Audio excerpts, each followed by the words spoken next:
Happy Friday from Chicago, where the Bears enter the weekend balancing optimism and concern as they release their final injury report ahead of Sunday's frigid NFC North showdown with the Green Bay Packers, a matchup that already carries its own weather-hardened mythology and now arrives with the added tension of late-season attrition,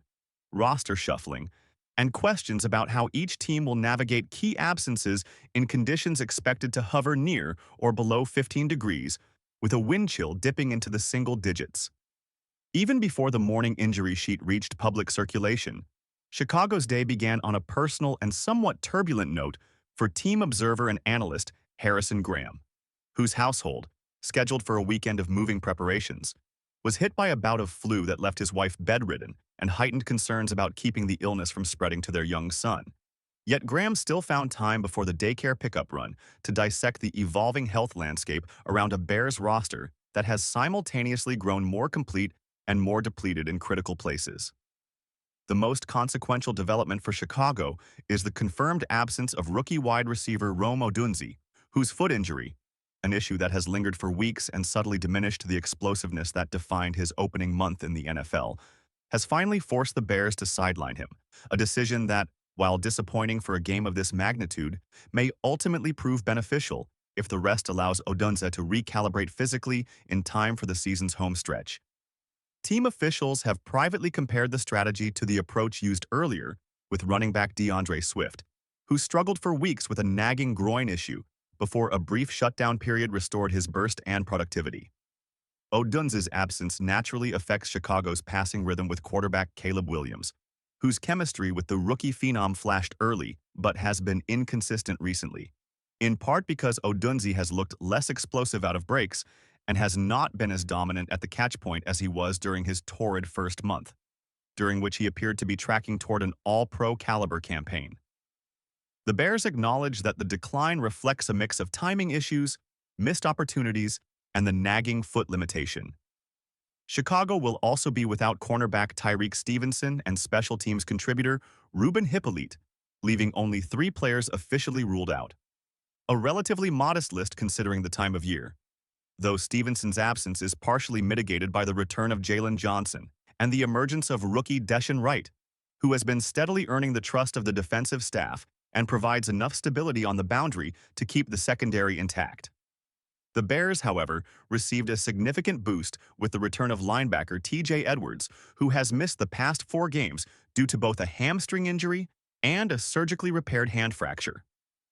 While the team expects Edwards to play, observers anticipate a pitch count approach from defensive coordinator Dennis Allen, given that Edwards' only full practice of the week came Friday during what is traditionally more of a walkthrough, and because Chicago now has viable rotational depth with DeMarco Jackson playing well, Noah Sewell healthy again, and the coaching staff continuing to lean heavily into dime packages that utilize a single linebacker, supported by chess-piece defensive backs such as C.J. Gardner-Johnson and Kyler Gordon, both of whom have shown versatility in run fits and sub-package disguises. Edwards' return nonetheless carries outsized importance given the weather projection and the expectation that Green Bay, facing sub-freezing temperatures, will lean on Josh Jacobs and the ground game to steady the offense.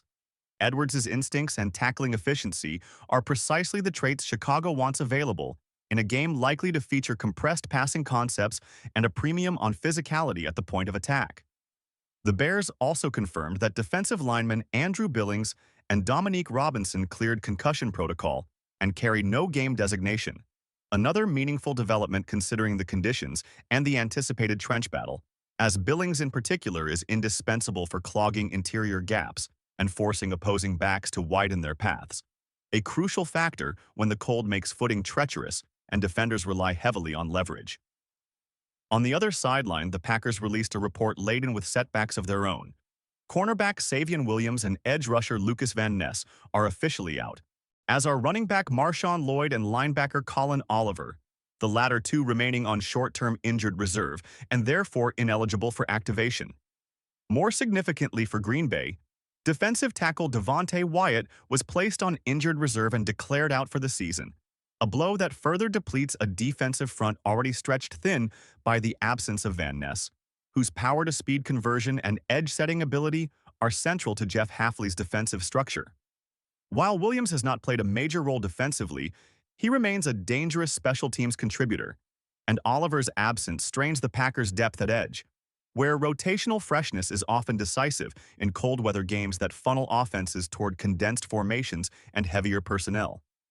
The Packers designated rookie defensive back Javon Bullard as questionable after a week that saw him practice in limited fashion Wednesday before missing both Thursday and Friday sessions entirely, a pattern that typically signals a long shot scenario for Sunday availability. Bullard is a versatile nickel defender whom the Packers deploy as a movable chess piece in sub-packages, and his potential absence could force Halfley to adjust coverage shells, particularly against Chicago slot options that gain value with Odunze sidelined and distribution patterns shifting to tight ends and auxiliary receivers. Green Bay is also monitoring the status of receiver Jaden Reed, who remains on short-term IR after breaking his collarbone in Week 2. Head coach Matt LaFleur said he hopes Reed will be cleared to play, though the staff is awaiting final medical review, and the bitter cold raises the question of whether the Packers might prefer to delay Reed's return another week to reduce the risk associated with a recently healed upper body injury in sub-20-degree temperatures. With Wyatt moved to IR, Reed would be able to occupy the vacated roster spot should he receive clearance, though if Green Bay also wanted to activate edge rusher Brenton Cox Jr., whose practice window has opened, they would need to create an additional roster opening, a decision that could hinge on whether the coaching staff views Reed or Cox as more immediately impactful against a Chicago team that has increasingly leaned on multi-tight end looks and perimeter motion to compensate for the dip in explosive wide receiver production. Several other Packers carry questionable designations, including wideout Matt Golden, cornerback Nate Hobbs, and Cox himself,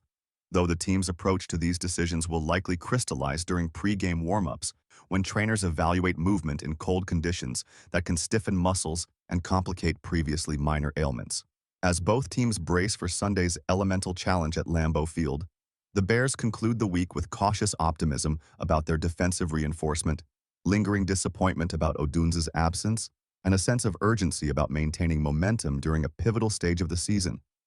Chicago's weekend preparations continue against the backdrop of personal logistics and moving day chaos for their lead analyst, yet coverage will persist as developments unfold, with further updates expected if any late-breaking roster news emerges. With both franchises navigating injuries, weather, and playoff implications, attention now shifts fully to kickoff, where Chicago aims to capitalize on defensive reinforcements, withstand the loss of its most dynamic rookie receiver, and confront a Green Bay lineup weakened in the trenches but potentially buoyed by returning skill players, all under the icy canopy of December football in Wisconsin.